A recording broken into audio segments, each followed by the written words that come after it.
Hello दोस्तों, कैसे हैं आप दोस्तों। जैसे आपको मालूम है कि ऑनलाइन आवेदन पत्र प्राथमिक शिक्षक पात्रता परीक्षा 2024 का नोटिफिकेशन जारी हो चुका है। ये आपकी ईएसपी पर डला हुआ है।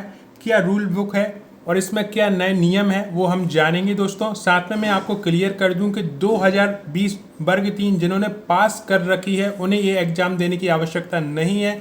लेकिन हाँ, जो उस समय डिस्क्वालीफाइड हो गए थे या फिर जो नए लोग हैं जो कि पहली बार वर्ग 3 एग्जाम देंगे उनके लिए एक क्वालिफाइड करना अनिवार्य है। इसी के बाद आप भर्ती परीक्षा में शामिल हो सकते हैं। ये प्राथमिक शिक्षक पात्रता परीक्षा है इसके। और ये जो पात्रता परीक्षा नोटिफिकेशन आपके जीवन मान्य रहेगा दोस्तों। जैसे कि आपने 2020 पास की है तो वो आजीवन मान्य है, आपको सिर्फ भर्ती परीक्षा में बैठना है। लेकिन जो 2020 एग्जाम क्लियर नहीं किए हैं उन्हें ये पास करना अनिवार्य है। या आप पहली बार वर्ग 3 देने जा रहे हैं तो आपको ये प्राथमिक शिक्षक पात्रता परीक्षा क्वालिफाइड होना ही चाहिए। तो चलें रूल बुक देखते हैं हम। इस रूल बुक को आप ईएसबी से डाउनलोड कर सकते हैं दोस्तों। यहाँ पर आप देखेंगे तो ऑनलाइन आवेदन पत्र भरने की प्रारंभ 1/10/2024 है। ऑनलाइन आवेदन पत्र भरने की अंतिम तिथि 15/10/2024 है। आवेदन पत्र में संशोधन करने की प्रारंभिक तिथि 1/10/2024 है। आवेदन पत्र में संशोधन करने की अंतिम तिथि 20/10/2024 है। आपकी जो संभावित परीक्षा दिनांक है वो 10 नवंबर 2024 रविवार से प्रारंभ होगा। यानी आपके जो एग्जाम है वो 10 नवंबर से शुरू हो जाएंगे। यहाँ पर आप परीक्षा शुल्क की बात करें तो केवल मध्य प्रदेश के मूल निवासी, अनुसूचित जाति, अनुसूचित जनजाति, अन्य पिछड़ा वर्ग, ईडब्ल्यूएस और दिव्यांग अभ्यर्थी के लिए 250 रुपये जो है फीस रहेगी। जो अनारक्षित अभ्यर्थी हैं या जो मध्य प्रदेश से बाहर के हैं उन्हें 500 रुपये फीस रहेगी। यहाँ पर आप देखेंगे तो आपका 10 नवंबर 2024 रविवार से ये एग्ज़ाम प्रारंभ होंगे दोस्तों। प्रथम पाली और द्वितीय पाली आपका जहाँ भी रोल नंबर लगेगा, जिस शिफ्ट में लगेगा उस शिफ्ट में आपको ये एग्ज़ाम देना होगा। एग्ज़ाम जो है वो ऑनलाइन होगा दोस्तों। यहाँ पर आप देखें तो अभ्यर्थी का आधार पंजीयन अनिवार्य है। यूआईडी के द्वारा सत्यापित होने पर ही आधार मान्य होगा। बोर्ड द्वारा आयोजित परीक्षा में मूल फोटोयुक्त पहचान पत्र लाना अनिवार्य होगा। मूल फोटोयुक्त पहचान पत्र के रूप में अभ्यर्थी मतदाता पहचान पत्र, पैन कार्ड, आधार कार्ड, ड्राइविंग लाइसेंस तथा सब पासपोर्ट में से कोई एक चयनित कर सकता है। मूल फोटोयुक्त पहचान पत्र के अभाव में अभ्यर्थी परीक्षा में शामिल होने से वंचित रह जाएगा। तो आपको एक कोई जो है पहचान पत्र इनमें से ले जाना पड़ेगा। आगे देखें तो अभ्यर्थी की नियम पुस्तिका के मूल परिचय पत्र के अतिरिक्त अपना आधार कार्ड, ई आधार कार्ड, आधार कार्ड की छायाप्रति, आधार नंबर, आधार की जानकारी लाना अनिवार्य होगा। तो जो आधार कार्ड है उसकी एक फ़ोटोकॉपी भी ले जाएं और ओरिजिनल भी ले जाएं दोस्तों, ठीक है।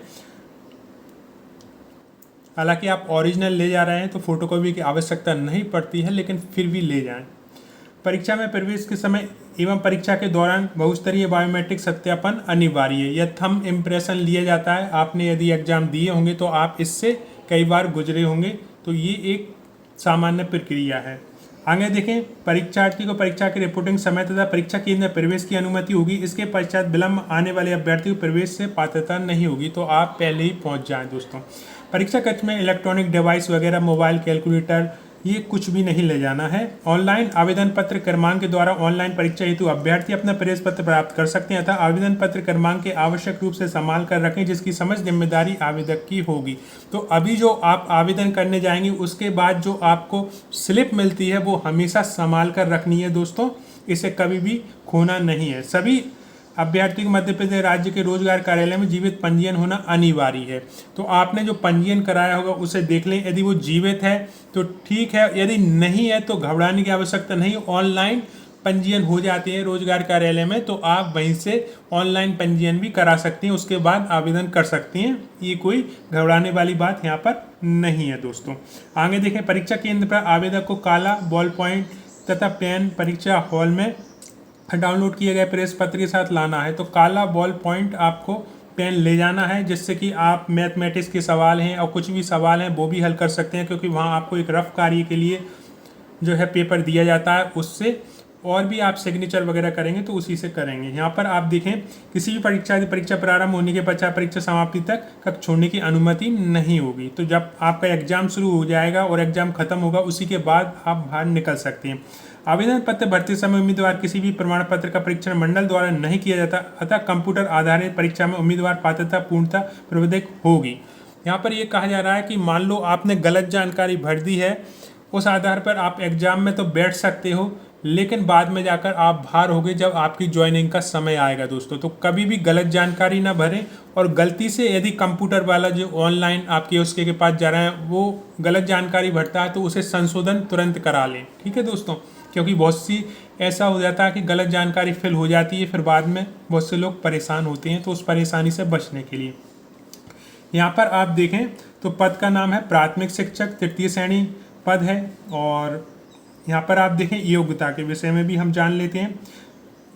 एक बात मैं आपको कहूँगा कि बीएड का यहाँ पर बताया जा रहा था, तो बीएड वालों के लिए यहाँ पर कोई योग्यता इस समय शामिल नहीं की गई है। जब से सुप्रीम कोर्ट का जो जजमेंट आया है माननीय, तो उन्होंने स्पष्ट कहा है कि वर्ग 3 का जो पद है वो सिर्फ बीएड या डीएलएड वालों के लिए है। बीएड का नया नाम डीएलएड है, इसलिए मैं दोनों ही बोल देता हूँ। यहाँ पर आप देखें योग्यता भी हम देख लेते हैं। कम से कम 50% अंकों के साथ हायर सेकेंडरी अथवा इसके समकक्ष तथा प्रारंभिक शिक्षा में 2 वर्षीय डिप्लोमा या उसके समकक्ष, ठीक है। पहली योग्यता ये हो गई कि कम से कम 50% के साथ आपके पास हायर सेकेंडरी होना चाहिए और 2 वर्षीय डिप्लोमा यानी डीएड डीएलएड। 2 वर्षीय इसलिए यहाँ पर लिखा हुआ है कि विभिन्न राज्यों में डीएड या डीएलएड को अलग अलग नामों से जाना जाता है, तो होता वो डिप्लोमा ही है, 2 वर्षीय होता है, तो वही यहाँ पर योग्यता रखी गई है। और योग्यता आप देखें कम से कम 45 अंकों के साथ हायर सेकेंडरी अथवा समकक्ष तथा राष्ट्रीय अध्यापक शिक्षा परिषद मान्यता मानक और क्रियाविधि विनिमय 2002 के अनुसार प्रारंभिक शिक्षा शास्त्र में 2 वर्षीय डिप्लोमा, ठीक है। कम से कम 50 अंकों के साथ हायर सेकेंडरी अथवा समकक्ष तथा प्रारंभिक शिक्षा शास्त्र में 4 वर्षीय स्नातक उपाधि बीएलएड, ठीक है। ये बैचलर की हुई, लेकिन ये वही है जो कि डीएड या डीएलएड होती है। उसे जब आप 4 वर्षीय स्नातक करते हैं तो उसमें जो है आपका 2 वर्षीय जो डीएलएड या डीएड कहते हैं वो शामिल होता है। उसका पूरा नाम अब बीएलएड है दोस्तों, तो वो भी यहाँ पर पात्र हैं। इसके अलावा कम से कम 50 अंकों के साथ हायर सेकेंडरी अथवा इसके समकक्ष तथा शिक्षा शास्त्र विषय में 2 वर्षीय डिप्लोमा, स्नातक उपाधि प्रारंभिक शिक्षा 2 वर्षीय डिप्लोमा अथवा समकक्ष। यानी यहाँ पर कहीं भी बीएड नहीं दिया गया है और यहाँ पर अलाउ नहीं किया गया है इस बार बीएड वालों को, ठीक है। तो इसमें सिर्फ डीएड और डीएलएड वाले ही आवेदन कर सकते हैं। अब यहाँ पर आप देखेंगे तो आरक्षित वर्ग जैसे अनुसूचित जाति, जनजाति, अन्य पिछड़ा वर्ग, दिव्यांग अभ्यर्थी शैक्षणिक योग्यता में 5% की छूट दी गई है, ठीक है। अब यहाँ पर देखेंगे आपकी 50% जो भी लिखा गया या 45%, तो यहाँ पर जो भी आते हैं हमारे भाई बहन जो कि अनुसूचित जाति से हैं, अनुसूचित जनजाति, अन्य पिछड़ा वर्ग या दिव्यांग श्रेणी में आते हैं, उन्हें 5% की यहाँ पर छूट दी जाती है। तो माननीय सर्वोच्च न्यायालय 11/8/2023 निर्णय अनुसार बीएड योग्यताधारी अभ्यर्थी पात्र नहीं होंगे। तो यहाँ पर वो लाइन इन्होंने क्लियर मेंशन कर दी है कि बीएड वाले इसमें आवेदन नहीं कर पाएंगे। अब आपको यहाँ पर कितने नंबर लाने हैं शिक्षक पात्रता परीक्षा में? सिर्फ ये आपकी मेरिट कुछ भी नहीं बनना है, सिर्फ इसमें पासिंग मार्क लाने हैं, ठीक है। तो कितने लाने हैं यहाँ पर पासिंग मार्क? अनुसूचित जाति, अनुसूचित जनजाति, अन्य पिछड़ा वर्ग, दिव्यांग व्यक्ति, आर्थिक रूप से कमजोर वर्ग यानी ईडब्ल्यू को लाने हैं 50% नंबर, ठीक है। जो अन्य हैं उन्हें 60% लाने हैं और आपको इससे ज़्यादा नंबर लाने की आवश्यकता नहीं है क्योंकि यहाँ पर कोई भी मेरिट नहीं बननी है। अब यहाँ पर स्पष्टीकरण में देखें, अनुसूचित जाति, जनजाति, अन्य पिछड़ा वर्ग, आर्थिक रूप से कमजोर वर्ग के अभ्यर्थी जो मध्य प्रदेश के मूल निवासियों, केवल उन्हें न्यूनतम 50% अंक का लाभ तब मिलेगा जब उनके पास मध्य प्रदेश सक्षम अधिकारी द्वारा जारी वैध प्रमाण पत्र उपलब्ध होगा। अन्य राज्यों के आवेदकों के न्यूनतम अंक 60% होंगे। तो जो अदर राज्य के हैं उन्हें 60% ही लाना है, लेकिन मध्य प्रदेश के जो मूल निवासी हैं तो सबसे पहले आपके पास मूल निवासी प्रमाण पत्र भी होना चाहिए और साथ में जो रिजर्वेशन संबंधी प्रमाण पत्र हैं जैसे कि अनुसूचित जाति हो गया, जनजाति हो गया, अन्य पिछड़ा वर्ग हो गया, ईडब्ल्यूएस हो गया, या मैं कहूँ कि दिव्यांग प्रमाण पत्र हो गया, वो सक्षम अधिकारी द्वारा जारी किया होना चाहिए, तभी वो आपको ये जो है सुविधा मिलेगी। शिक्षक पात्रता परीक्षा में अंक प्राप्त करने के मात्र से नियुक्ति होने का दावा नहीं किया जा सकता। स्कूल शिक्षा विभाग तथा जनजाति कार्य विभाग द्वारा निर्धारित नियुक्ति अन्य समय शर्तों को पूर्ण करने पर नियुक्ति मिलेगी दोस्तों, ठीक है। तो यहाँ पर आपको ये ध्यान रखना है कि ये सिर्फ पात्रता परीक्षा है, इसमें सिर्फ पासिंग मार्क आपको लाने हैं। आगे देखें, शिक्षक पात्रता परीक्षा की वैधता आजीवन रहेगी। प्राथमिक शिक्षक पात्रता परीक्षा वर्ष 2020 एवं इसके बाद आयोजित शिक्षक पात्रता परीक्षा के लिए आजीवन वैधता लागू होगी। अर्थात 2020 में आयोजित प्राथमिक शिक्षक पात्रता परीक्षा अभ्यर्थी को पुनः पात्रता परीक्षा में शामिल होने की आवश्यकता नहीं है। जो 2020 में पास हो चुके हैं उन्हें ये परीक्षा देने की आवश्यकता नहीं है।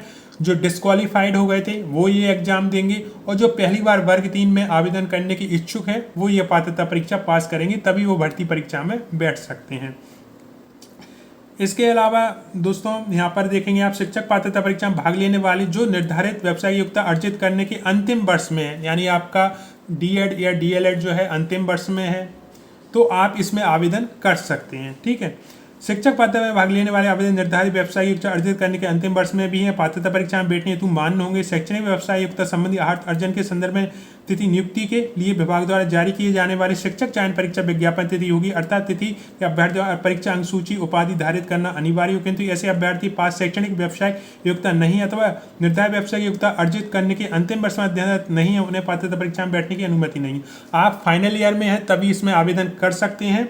फिर आपकी जो भर्ती परीक्षा होगी उसके जो नोटिफिकेशन जारी होगा वहाँ तक आपकी ये योग्यता पूरी होनी चाहिए। अभी ये पात्रता परीक्षा है।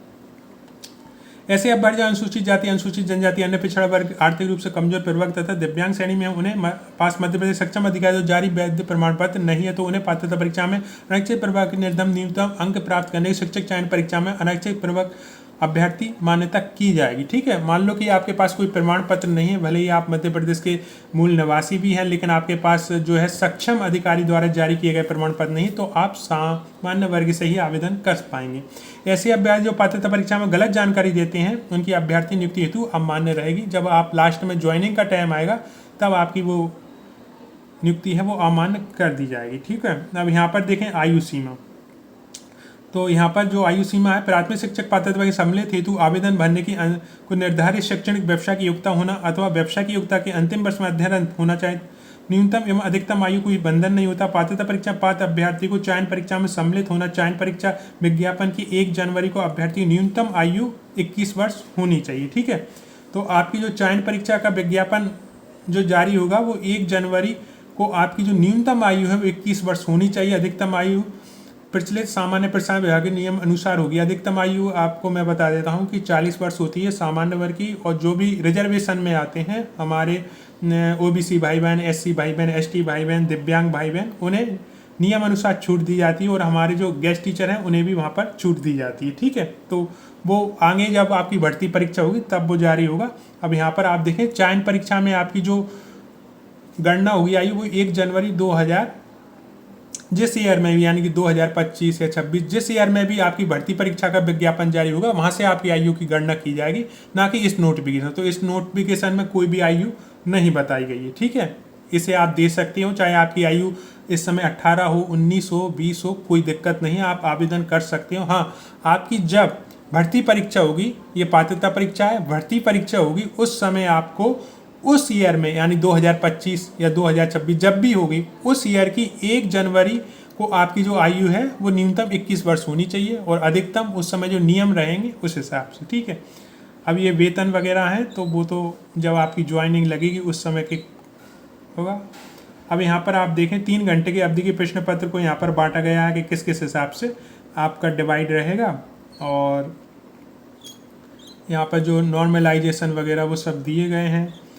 ठीक है, और जो भी मेन पॉइंट है वो मैं आपको बता रहा हूँ। वैसे आप पूरा नोटिफिकेशन डाउनलोड करेंगे तो आप इसे विस्तार से पढ़ सकते हैं। ठीक, इसमें देखें आप, ये पूरा दिया गया है जो मैं ऊपर क्लियर कर चुका हूँ। अब यहाँ पर क्या क्या रहेगा, बाल विकास एवं शिक्षा शास्त्र आपके 30 नंबर का आएगा।